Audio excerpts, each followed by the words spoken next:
The reason why this channel is called Driving Markets, because I'm driving while talking about markets. That's why. Okay, let's kick off. Rentals in the US and rentals in the UK and rentals in Europe and Canada are falling. Why are they falling?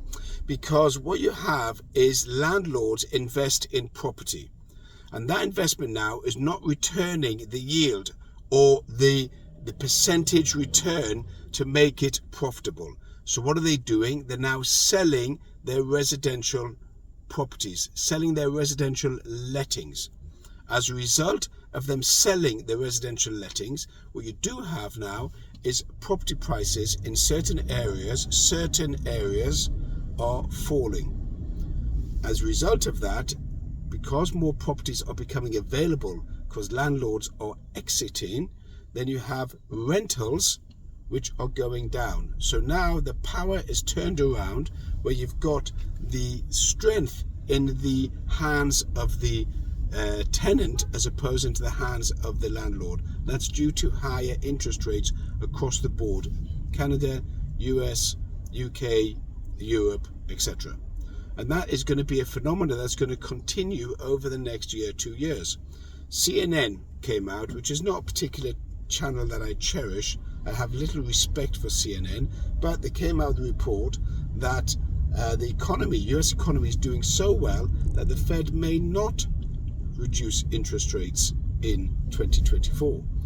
Now, if they don't reduce interest rates in 2024, what does that mean? It means two things. Number one, the stock market will go down. I think it'll crash, but let's say it will go down because the interest rate cuts are already priced in to financial markets.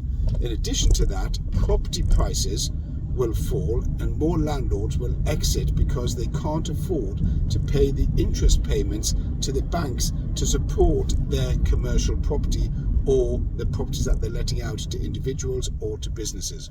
As a result of that, you will see more and more properties falling. As a result of that, you'll have many individuals who've bought properties in the last year are now in negative equity. And if they're negative equity, the banks could call them up and say they need to pay more money into the bank in order to support their mortgage. That could happen. Now, the banks that are lending money out in the US are the regional banks. So as those regional banks clients, which are landlords, go into default or into late payments, it's the regional banks that will have to pick up the bill. And that's one of the reasons why I've been saying non-stop that US regional banks are in trouble. If you need any more information, you can text me, you can DM me, you can share, you can comment, you can catch me on Instagram. I also run workshops. Happy to help. Catch you later.